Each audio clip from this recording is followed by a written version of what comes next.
On the helipad of a federal complex in Dallas, a woman everyone believed was just another low-level employee is about to receive a public salute from the DHS senior director, while the entire chain of command watches in absolute shock.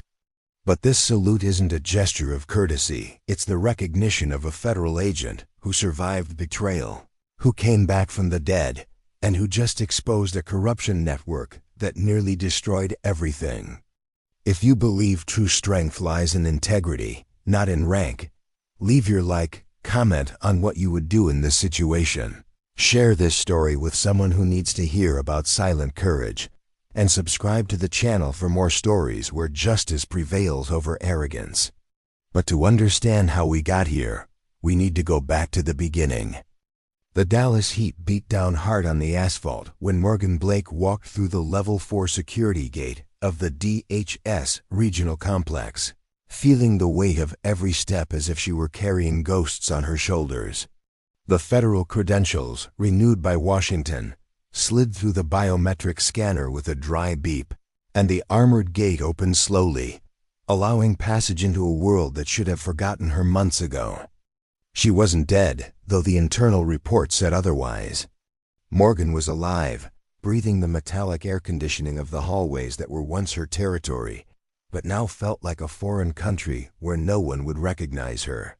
And that was exactly how it needed to be. The armored corridors stretched ahead like tunnels of steel and tempered glass, lit by cold lights that flickered in sync with the surveillance cameras positioned every 10 meters. Morgan kept her face neutral, her eyes downcast, as she passed federal agents talking in groups, carrying folders with red seals and encrypted tablets. No one looked at her. No one questioned her. To everyone there, she was just another low-level employee, someone invisible in the bureaucratic machinery of one of the country's most secure complexes. But inside, her heart beat with the vivid memory of the last time she was in that building, before the ambush, before the betrayal, before she was officially declared missing and erased from the internal systems, as if she had never existed. The complex cafeteria was crowded that afternoon, with tables occupied by HSI agents, CISA analysts, Federal Protective Service members, and a few FBI trainees who still carried that air of young, inexperienced arrogance. Morgan grabbed a tray, poured a black coffee, and walked to a table in the corner, away from the windows, away from the louder conversations. She sat down slowly, observing. Always observing. Every face there could be an ally or an enemy, and she had no margin for error. The trauma of the ambush still burned on her skin like invisible scars, and every movement inside that complex brought back the sound of gunfire, the screams of the colleagues who died because someone leaked information from the inside, because someone sold routes and protocols to criminals who were waiting. That's when Tyler Briggs walked into the cafeteria with that arrogant smile Morgan immediately recognized. He was young, perhaps 25, wearing the FBI tactical vest with a badge so shiny it looked fresh out of the box. Trainee, Special Agent Trainee. Morgan knew the type, ambitious, insecure, compensating for lack of experience with verbal aggression and exaggerated postures. Briggs stopped by her table, looked down with that air of superiority only the inexperienced can have, and asked loud enough for half the cafeteria to hear, "Hey, are you new here? What's your rank?" The word came out as a joke, as if it were impossible for someone sitting there alone, without visible insignia, to have any real authority. Morgan slowly raised her eyes, meeting his gaze without showing emotion. She couldn't react. She couldn't reveal who she was. She couldn't give him or anyone else in that room a reason to be suspicious. So she simply said, in a calm voice, "I work here." Briggs laughed, turning to his colleagues behind him, as if that were the funniest thing he had ever heard. "You work here? Doing what? Serving coffee?" The others laughed too, and Morgan felt the heat of humiliation rise up her neck, not because of the joke itself, but because of what it represented, the disrespect, the arrogance of someone who had never lost anything, who had never seen colleagues die because someone on the inside sold their lives. Briggs didn't know anything. He was just a kid playing federal agent. Morgan looked back down at her coffee, her hand steady around the hot mug, breathing slowly to control the anger that wanted to explode. She had enough training to take Briggs down in 3 seconds, enough field experience to dismantle every inch of his pose with words, but this wasn't the moment. Her mission was bigger than a bruised ego. She was there to dismantle the internal corruption network that almost killed her, to expose the men who manipulated reports, who sold sensitive data, who put agents at risk for money. And doing that required patience. It required silence. It required her to endure the humiliation and remain invisible until the right time. Briggs was still laughing when Richard Dalton walked into the cafeteria, and the mood instantly changed. Dalton was the FBI regional director, a tall man with perfectly combed gray hair, an impeccable navy blue suit, and a presence that demanded attention without having to ask. He paused near the entrance, looking around with that calculated expression of someone who is always assessing, always planning. When his eyes landed on Morgan, she felt the weight of that look like a sharp blade. Dalton didn't recognize her, she was sure of that, but something in him realized she didn't belong at that table. In that invisibility, he walked over to where Briggs was still standing, said something low that Morgan couldn't hear, and then turned to her directly. "Do you have authorization to be in this area?" The question came with a polite tone, but the threat was embedded in every word. Morgan raised her face again, this time meeting Dalton's eyes firmly. "I do, sir."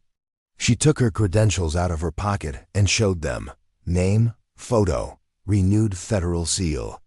Dalton took the document from her hands, studied every detail with deliberate slowness, and then returned it without expression. "Interesting.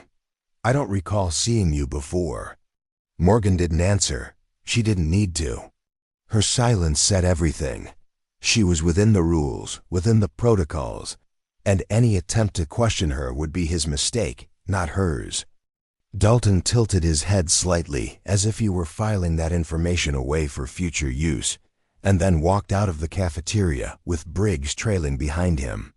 But Morgan knew that encounter had changed everything. Now Dalton would investigate. Now she had a clock running against her. When the cafeteria returned to its normal buzz, Morgan finished her coffee in one gulp, stood up, and walked out without looking back. Every step down the armored corridors echoed like a countdown. She had entered the complex to collect evidence, to find the doctored document that would prove the report manipulation done by Dalton and Nathaniel Cross, the DHS Senior Director of Counterintelligence, and the true mastermind behind the corrupt network. But now, besides the mission, she also needed to survive the growing scrutiny of powerful men who wouldn't hesitate to silence her permanently if they discovered who she really was. Morgan Blake, the agent who should be dead, was walking a tightrope over hell. And hell was just beginning to realize she had returned.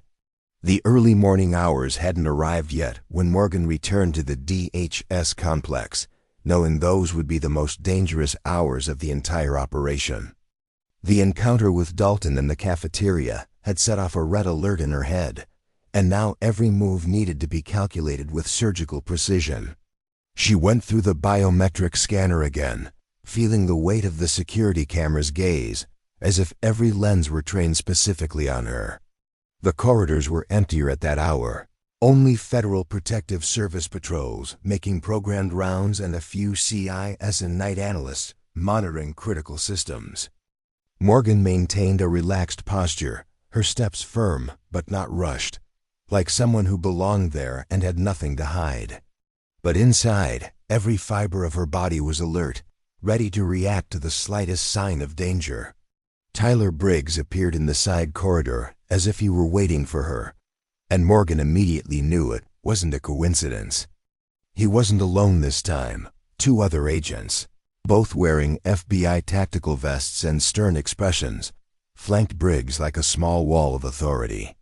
"Hey, you again," Briggs said, blocking her path with his body. "Funny seeing you around so early." This area is restricted to Level 3 security personnel or above. Do you have authorization? His tone was different now, less playful and more aggressive, as if someone had given orders to question her harder. Morgan took out her credentials again, showing the renewed federal seal with the access level clearly marked. Briggs took the document from her hands, studied it more carefully this time, and then returned it reluctantly. Interesting. I'll check that out. He left without waiting for a reply, but Morgan knew that verification would reach Dalton, and that would speed everything up. She had no time to lose. Morgan headed to the War Room, the National Security Operations Center that occupied the heart of the complex. A gigantic room filled with monitoring screens displaying surveillance feeds of critical infrastructure across the country. Bridges, power plants, ports, energy systems, transportation routes, everything monitored in real time by dozens of analysts working 12-hour shifts. The screens flickered in shades of blue and green, but when Morgan entered, she saw several of them change to red, accompanied by audible alarms that cut through the silence like knives. "We have an attempted invasion of the Port of Houston system," shouted one of the analysts to Miles Carter, the federal cybersecurity analyst who was standing in the center of the room, typing furiously on a tablet. "Containment protocol activated, but they are using leaked credentials." Real credentials. The room exploded in coordinated movement, and Morgan saw the opportunity she needed. Chaos was the best disguise. While all eyes were fixed on the red screens, Morgan slipped to a secondary terminal on the side of the war room, a workstation used for security audits and internal protocol reviews. She typed in her credentials, accessed the federal file system, and began searching for the document she knew existed, the doctored report of the ambush that nearly killed her, the report Dalton and Cross manipulated to cover up the internal leak. Her fingers flew over the keyboard, navigating layers of encryption and security protocols. Using backdoors she had learned years ago when she was still an active part of HSI operations. The document was buried deep, marked as archived and classified, but Morgan knew exactly where to look. And then she found it. Operational Report HSID HS47 Alpha, dated 6 months ago, signed by Richard Dalton and Nathaniel Cross. But before she could download the file, a hand landed on her shoulder. Morgan turned quickly, adrenaline surging, but it was just Curtis Hawley, the commander of the Federal Protective Service, a serious man in his 50s with a military posture and eyes that didn't forgive mistakes. "You shouldn't be at this terminal," Hawley said, his voice low but firm. "This station is for authorized auditors only." Morgan took a deep breath, forcing calmness. "I am reviewing security protocols under order from Washington. I can show the authorization if necessary." Hawley stared at her for a long moment, assessing, and then nodded slowly. "Show me." Morgan opened a digital folder on her credentials, displaying an audit order digitally signed by a senior DHS office. Hyle read it, frowned, but couldn't deny the authenticity. "All right. But any access to classified files must be registered with me personally." "Understood?" Morgan nodded. "Yes, sir." Hawley left, but Morgan knew she was now officially under surveillance. Miles Carter noticed her presence right after. He was a thin man with thick glasses and disheveled hair, the type of analyst who lived glued to encryption systems and got paranoid about any irregularity.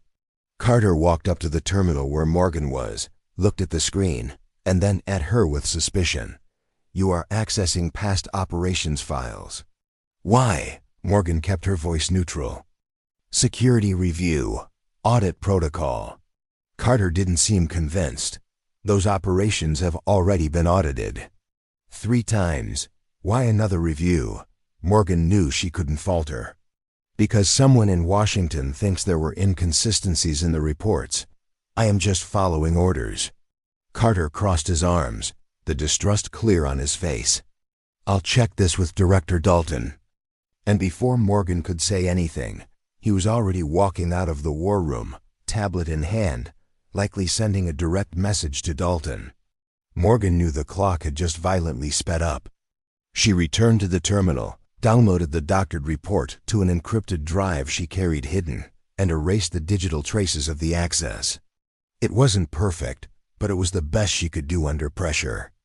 The document was with her now, the physical proof that Dalton and Cross manipulated federal reports to cover up a leak that resulted in the death of agents and her near death. But having the proof meant nothing if she couldn't deliver it to the right people.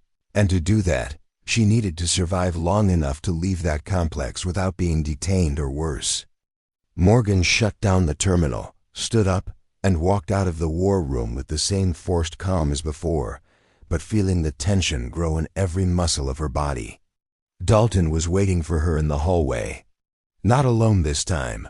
Curtis Holley was by his side, as were Tyler Briggs and two other FBI agents Morgan didn't recognize. The formation was clear. This was no longer an informal conversation. This was an interception. Dalton took a step forward, his face cold and calculated. "We need to talk. Now." Morgan didn't back down. "About what, sir?" Dalton smiled, but there was no warmth in that smile, only control. "About who you really are. About what you are doing here. And about why you are accessing classified operational files without proper authorization." Morgan felt the weight of those words like physical blows, but maintained a neutral expression. "I have authorization." "I showed Commander Holley." Dalton nodded. "Yes, you showed him. But when we checked with Washington, no one knew about any scheduled audit. Funny, isn't it?" The trap was closing. Morgan knew Dalton was lying. He hadn't checked anything with Washington, because if he had, he would have discovered her credentials were real and authorized directly by an internal counterintelligence division. But he was bluffing, testing, trying to force her to make a mistake. Morgan took a deep breath, choosing every word carefully. "Perhaps you checked with the wrong office. My orders come from a level above yours, Director Dalton." The phrase was a risky gamble, but necessary. Dalton frowned, the first crack in his facade of control. "Above my level? Are you saying you received direct orders from the Secretary's office?" Morgan didn't answer, just kept her gaze fixed on him, letting the silence do the work. Dalton turned to Holley. "Take her to the interview room. We'll clarify this now."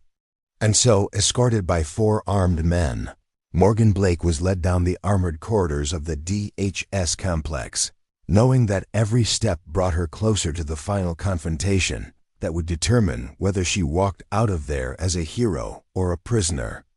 The HSI interview room was small, claustrophobic, with gray walls and a metal table in the center that seemed to absorb all the cold light from the fluorescent lights above. Morgan sat in the hard chair, her hands resting calmly on the table, while Dalton stood on the other side, Curtis Holley blocking the door and Tyler Briggs leaning against the wall with his arms crossed and that expression of superiority he wore like armor. No one spoke in the first few minutes, and Morgan knew it was intentional. The technique of oppressive silence, letting the interrogated person feel the weight of the situation until they started talking out of nervousness. But Morgan had been through real interrogations, had faced situations where silence meant survival, and she simply waited, breathing slowly, reminding herself of who she really was and why she was there. The past began to return in flashes. The ambush, the gunfire, the blood of colleagues on the floor, and the terrible certainty that someone on the inside had sold their lives. Dalton finally spoke, his voice cold and controlled like a scalpel cutting flesh. "Let's try this again. Who authorized you to access classified operational files?" Morgan raised her eyes to him, maintaining a neutral expression. "I've already answered that question. My orders come from Washington, from an office above your level of authorization." Dalton leaned over the table, invading her personal space with the clear intention to intimidate. "I checked with Washington. No one knows who you are. No one authorized any audit. So I'll ask again, who are you, really?" Morgan didn't back down. She knew Dalton was lying, trying to force her to reveal information he didn't have yet. But she also knew she couldn't simply tell the truth. Not yet, not there, not to him. Because Dalton was part of the corrupt network she was hunting. And revealing her identity now would mean signing her own death warrant. So Morgan did something Dalton didn't expect. She smiled. It was a small, sad smile, laden with painful memories. "You really don't remember me, do you?" Dalton frowned, the first crack in his mask of control. "Should I?" Morgan nodded slowly. 6 months ago. Joint HSIFB, Operation Investigating Critical Infrastructure Data Leak. Federal Task Force. You signed the operational briefing. The room fell into absolute silence. Briggs straightened up, his eyes wide. Hawley crossed his arms, watching intently. And Dalton took a step back, his face losing color. That operation was closed. There was an ambush. The whole team was declared ... single quotes. He stopped, the words dying in his throat. "Missing," Morgan finished for him. "The word you used was missing, not dead, just ... removed from the systems. As if we had never existed." The memory exploded in Morgan's mind with full force. And for a moment, she was no longer in that interview room, but back to that night 6 months ago, on the border between Texas and Mexico, where the task force had set up an operation to intercept a shipment of stolen equipment being sold by a criminal network. They had received information that the group was using leaked data from federal systems, information about patrol routes, shift change times, security protocols, all coming from inside the DHS. The operation should have been simple: surround the location, arrest those involved, seize the equipment, and follow the digital trail back to the source of the leak. But when the team arrived at the abandoned warehouse, they didn't find disorganized criminals. They found a perfectly coordinated ambush, as if someone had warned them exactly when and where they would be. The gunfire started before anyone could react, and Morgan saw 3 colleagues fall in the first seconds, blood spreading on the cracked concrete as she dove behind a pile of wooden crates. The memory of the smell of gunpowder and blood still burned in Morgan's nostrils, and she closed her eyes for a second, forcing herself back to the present. When she opened her eyes again, Dalton was staring at her with an expression that mixed shock and something that looked almost like fear. "You can't be ... single quotes," he began, but Morgan cut him off. "Morgan Blake, Special Agent of HSI, Federal Identification, number 847-92 Delta, assigned to the Counterintelligence Task Force under Joint HSIFBI Operation. Officially declared missing after the ambush on May 12th. She recited the facts in a steady voice, each word a hammer blow to Dalton's armor.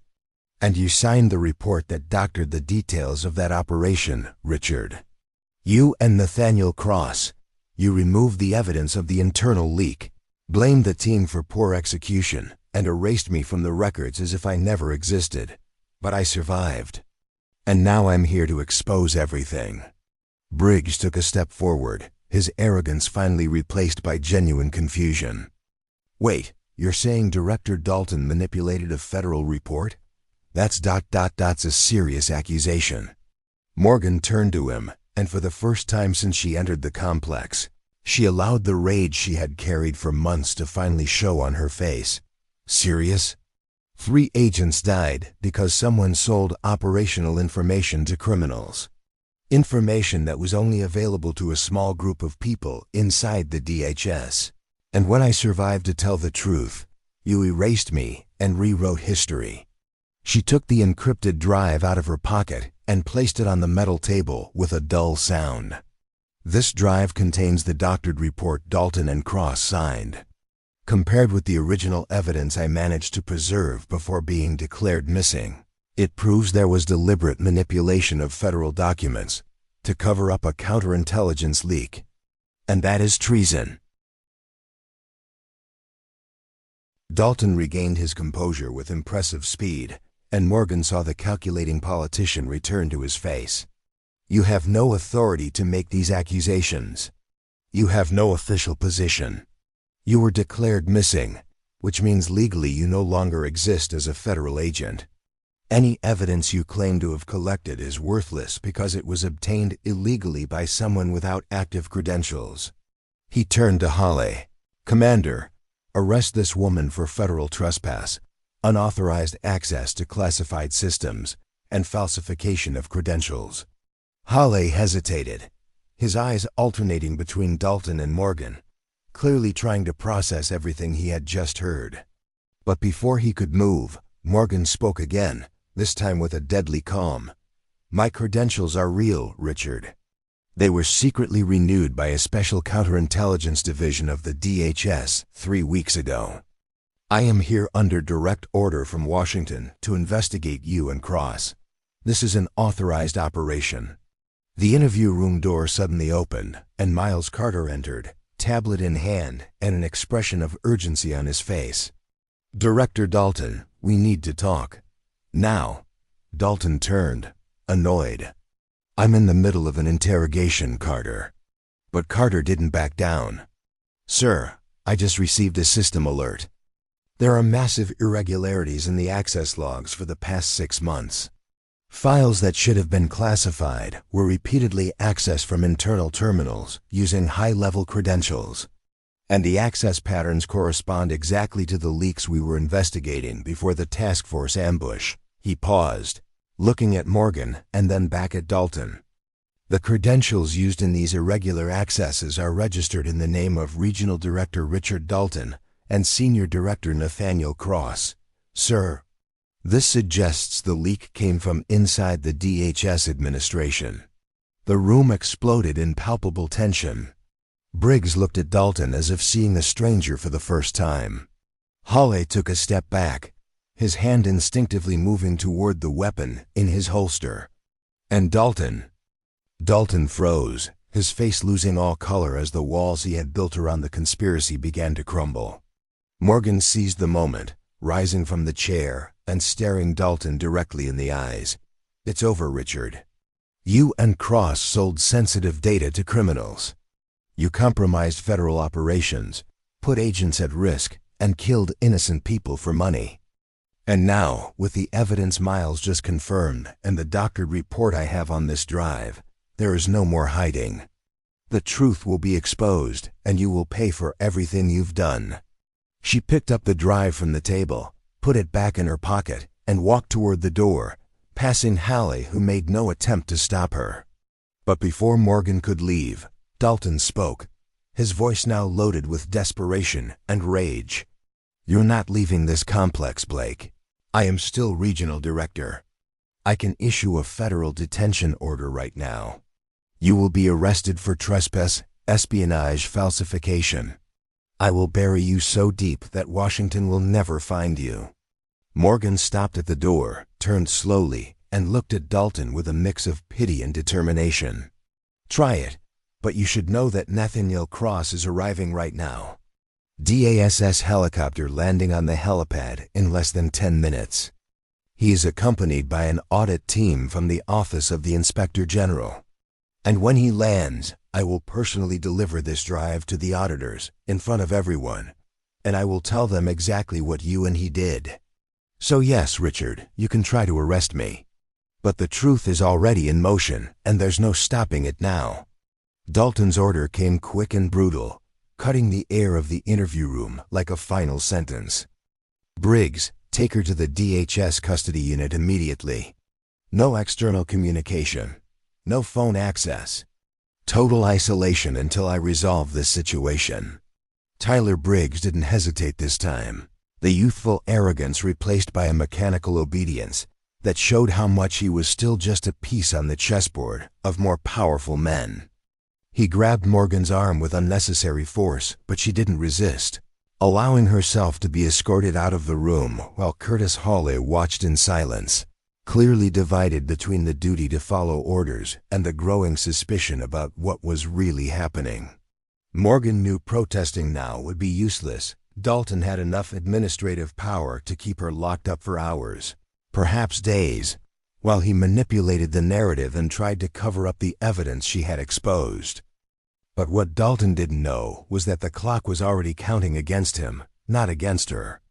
The armored corridors of the DHS complex seemed even more oppressive as Morgan was escorted toward the custody unit, an isolated area in the building's basement where agents under investigation or federal suspects were temporarily held before being transferred to more permanent facilities.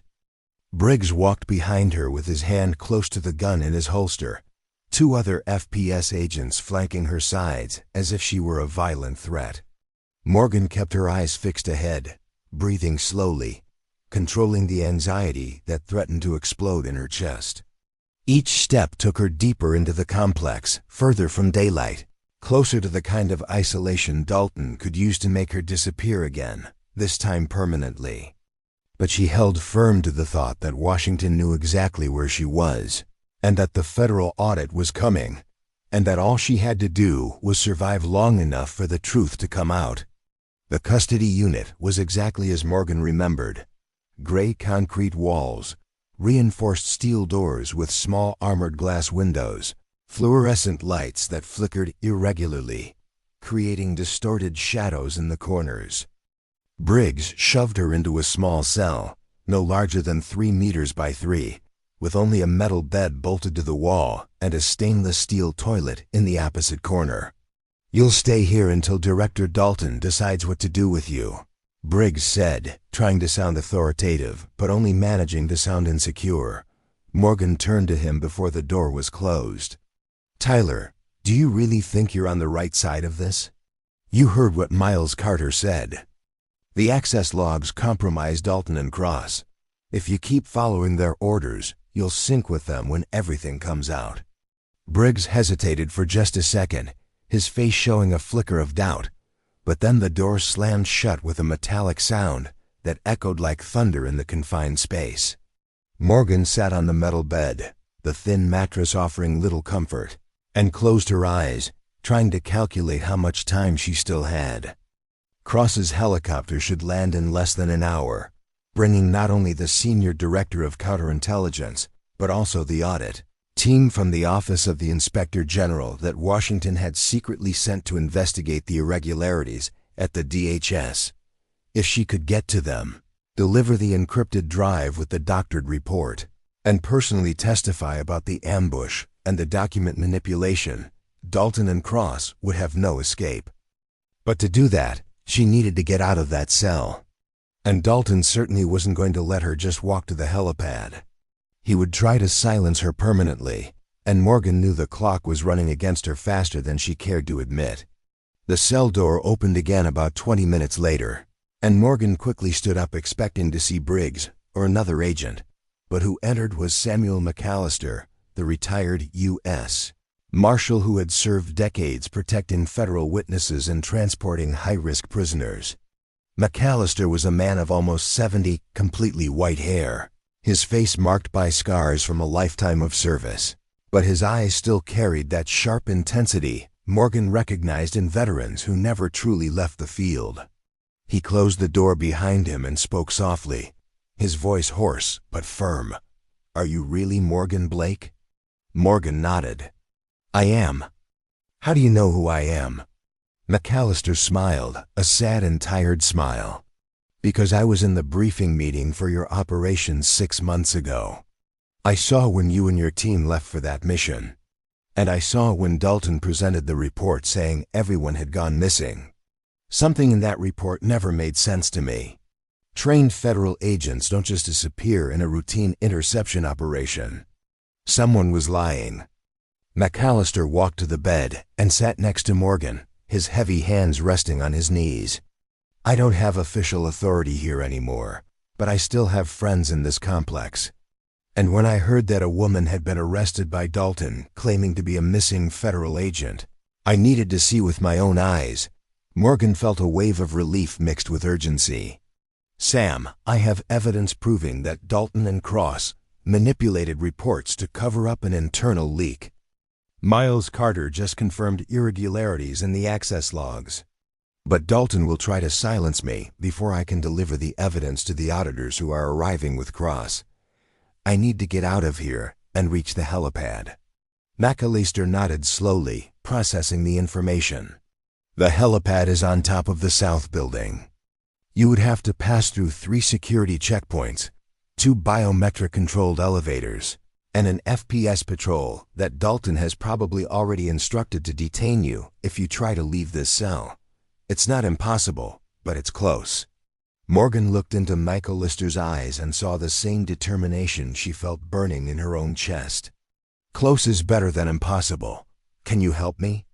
McAllister was silent for a long moment, weighing the consequences, and then stood up with a heavy sigh. I spent 42 years serving federal justice. I saw a lot during that time, including good men being sacrificed by corrupt politicians who only care about power and money. If what you are saying is true, and I believe it is, then Dalton and Cross need to answer for it. I'll take you to the helipad, but after that, you're on your own. I will not get directly involved in confrontation with active agents. Understood? Morgan nodded, feeling deep gratitude for that man who was risking his reputation and perhaps his freedom to do the right thing. Understood. Thank you, Sam. McAllister opened the cell door carefully, checked the hallway, and signaled for Morgan to follow. They walked quickly but without running, passing other empty cells until they reached the service elevator that McAllister unlocked using an access card he still carried from his active days. The elevator rose slowly, the numbers flashing red as they passed the administrative floors, operations room, surveillance area, until they finally reached the helipad level. When the doors opened, Morgan heard the unmistakable sound of helicopter rotors cutting the air, and she knew Cross had arrived. McAllister squeezed her shoulder one last time. Go. Bring justice for your fallen colleagues. And may God protect you, Morgan Blake. She left the elevator without looking back, running toward the sound of the rotors while the hot Dallas wind hit her face like a promise of freedom or destruction. But before she could reach the door leading to the helipad, Dalton appeared, blocking the way, accompanied by Briggs and 4 armed FBI agents. Dalton's face was red with rage, his eyes fixed on Morgan with a murderous intensity. You really thought you were going to run away? That I would let you destroy everything I built here? He gestured to Briggs. Arrest her, now, and if she resists, use necessary force. Briggs took a step forward, his hand on his weapon, but Morgan didn't back down. She looked directly at Dalton and said with a calm voice that carried the full weight of the truth, It's too late, Richard. Cross is already here. The auditors are with him, and I will testify to everything. And then, as if the universe were confirming her words, the helipad door opened, and Nathaniel Cross entered accompanied by 3 auditors from the Office of the Inspector General, all carrying folders with federal seals and serious expressions that left no doubt about the gravity of the situation. The helipad of the DHS regional complex in Dallas was an elevated concrete platform surrounded by security fences, with the American flag fluttering violently in the hot wind at the modified Black Hawk helicopter rotors were still stirring even after landing. Nathaniel Cross descended from the aircraft with the posture of someone who carried decades of federal power on his shoulders, a tall man with close-cropped gray hair, an impeccable gray suit, and cold eyes that seemed to calculate every movement around him even before it happened. Behind him came 3 auditors from the Office of the Inspector General, all wearing dark suits and carrying sealed folders with federal badges that indicated maximum investigative authority.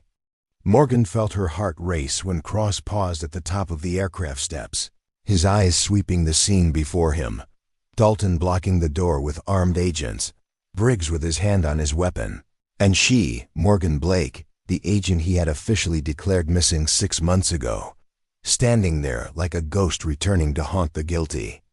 Dalton reacted first, stepping forward with that forced confidence of someone who still believed he could control the situation.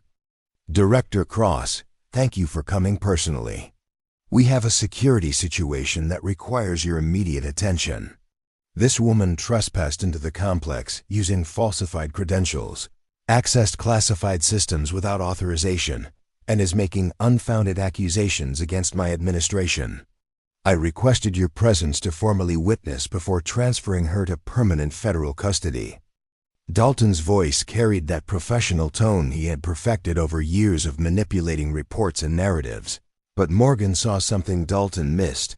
Cross was not looking at him with the complicity of an ally, but with the calculated coldness of someone assessing how far the damage had already spread. The auditors descended from the helicopter and stood behind Cross, observing everything in silence, taking mental notes that would soon turn into official documents. Morgan took a step forward before Cross could respond, knowing that this was the only moment where she had a voice, where the truth could be heard before Dalton silenced her permanently.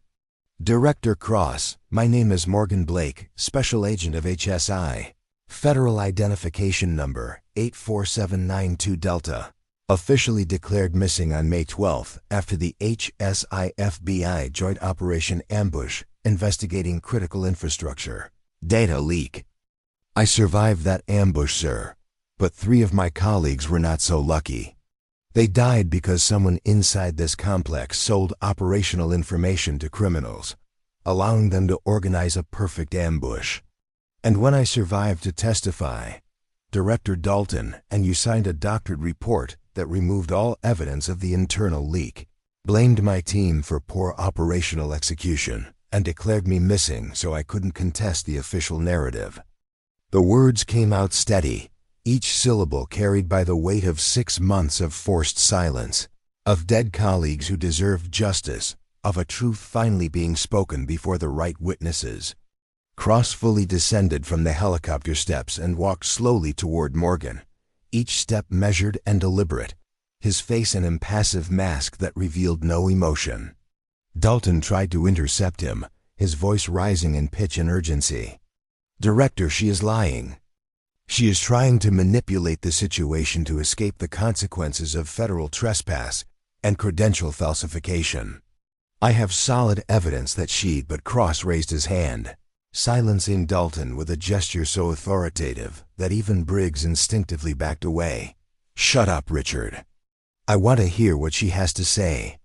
Cross's voice was low but carried an absolute command that allowed no contestation. He stopped less than 2 meters from Morgan, studying her face with those cold eyes that seemed to read every emotional scar, every sleepless night, every traumatic memory she carried since the ambush. "You said you have evidence. Show it." Morgan took the encrypted drive out of her pocket, holding it between her fingers as if it were the most precious thing in the world. Because at that moment, it was exactly that. The difference between justice and impunity, between truth and lies, between honor and corruption. "This drive contains the doctored report that you and Dalton signed after the ambush, along with fragments of the original report that I managed to preserve before being declared missing. When compared, they prove deliberate manipulation of federal documents to cover up counterintelligence leak evidence. Furthermore, Miles Carter, the federal cybersecurity analyst at this complex, today discovered massive irregularities in the access logs for the past 6 months. The access patterns correspond exactly to the leaks we were investigating, and the credentials used in those accesses are registered in the name of Director Dalton and you, Director Cross. Everything is here, sir. The whole truth that you tried to bury along with my dead team."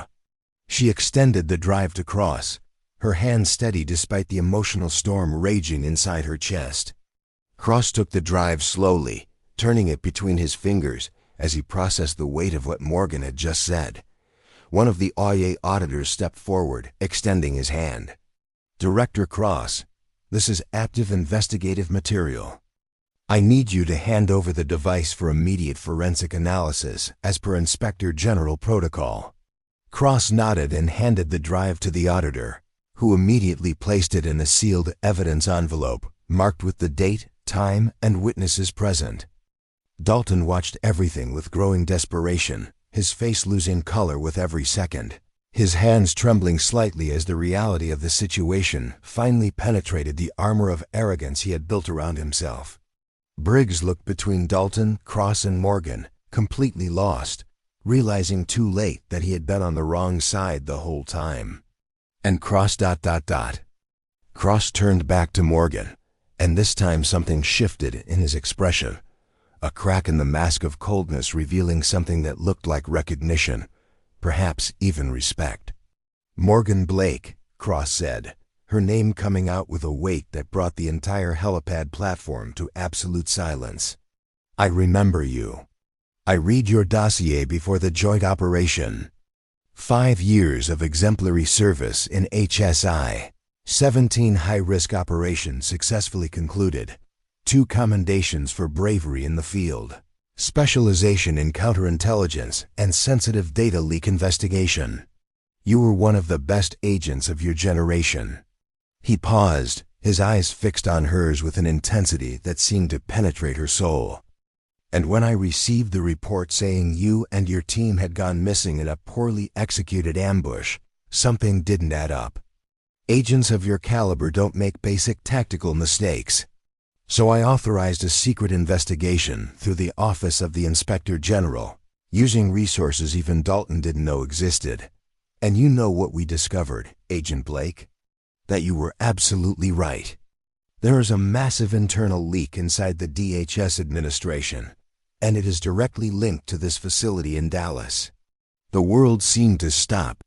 Morgan felt tears burning in her eyes, but refused to let them fall, maintaining her composure even when every fiber of her body wanted to crumble with the relief of finally being believed, of finally having her truth acknowledged by the highest authority who had the power to do something about it.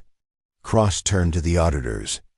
"Gentlemen, I want Richard Dalton placed under immediate federal custody on preliminary charges of manipulation of official documents, obstruction of justice, and suspected involvement in classified information leak.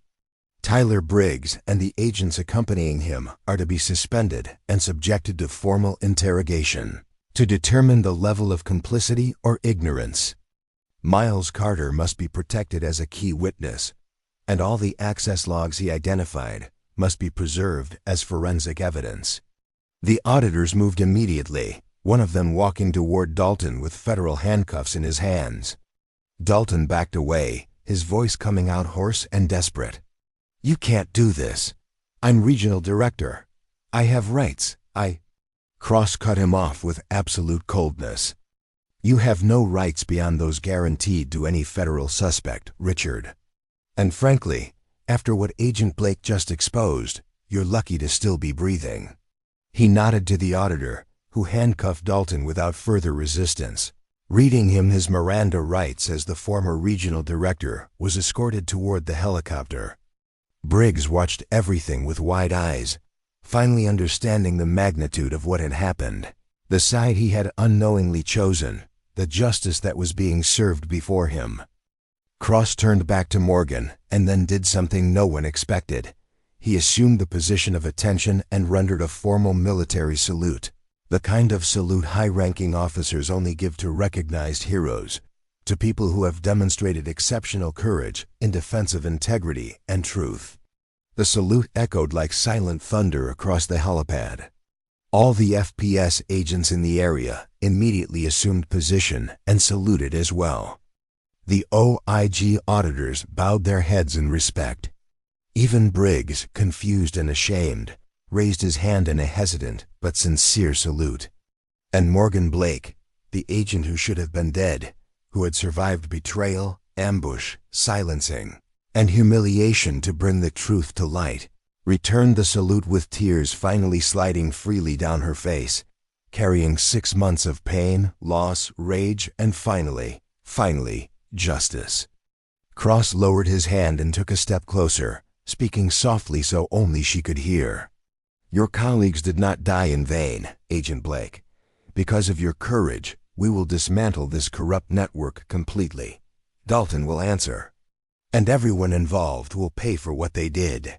You have my word." Morgan nodded, unable to speak with emotion tightening her throat, but Cross understood. He turned to the other agents present and spoke in a loud, clear voice that carried across the entire platform. "Let it be known this day that, Special Agent Morgan Blake of Homeland Security Investigations demonstrated exceptional integrity, bravery under extreme pressure, and unwavering dedication to federal justice. She is an example of what it means to serve this country with honor, and we should all learn from the sacrifice she made to protect the truth. This complex will change starting today. Protocols will be reviewed, corruption will be rooted out, and agents like Morgan Blake will be honored as they deserve, not silenced by cowardly men who put power above principles. The speech resonated through the agents present, and Morgan saw in their faces shame for having underestimated her, respect for what she had achieved, and a renewed commitment to the values they all swore to uphold when they entered federal service. When the helicopter finally took off carrying Dalton into custody, Morgan stood on the helipad watching Dallas stretch out below her, the city bathed in the golden light of the Texas late afternoon. Samuel McAllister appeared beside her, placing a heavy but gentle hand on her shoulder. "You did the right thing, girl. Your colleagues can rest in peace now." Morgan looked at the old marshal and smiled, a tired but genuine smile. "Thank you for helping me get here, Sam. I couldn't have done it without you." McAllister shook his head. "You would have found a way. People like you always do. That's why this country is still worth defending." He turned and walked back inside the complex, leaving Morgan alone with the wind, the open sky, and the feeling that for the first time in 6 months, she could finally breathe without the overwhelming weight of betrayal and silence. Morgan Blake descended from the helipad, knowing that the fight was far from over, that Cross and the others involved in the corruption network still needed to be judged, that federal lawsuits would take months or years to be concluded, and that emotional scars don't disappear with a single victory. But as she walked through the armored corridors of the DHS complex, seeing agents who previously ignored her now salute her with respect, feeling the atmosphere of the place shift from hostility to recognition, she knew something fundamental had changed. The truth had prevailed, justice had been served, and 3 federal agents who died defending their country finally had their deaths honored, not hidden by corrupt men who valued power above human lives. Morgan Blake had come back from the dead not just to expose corruption, but to prove that integrity still matters, that courage still has power, and that true strength is not in the rank you hold, but in the principles you defend even when everyone is against you.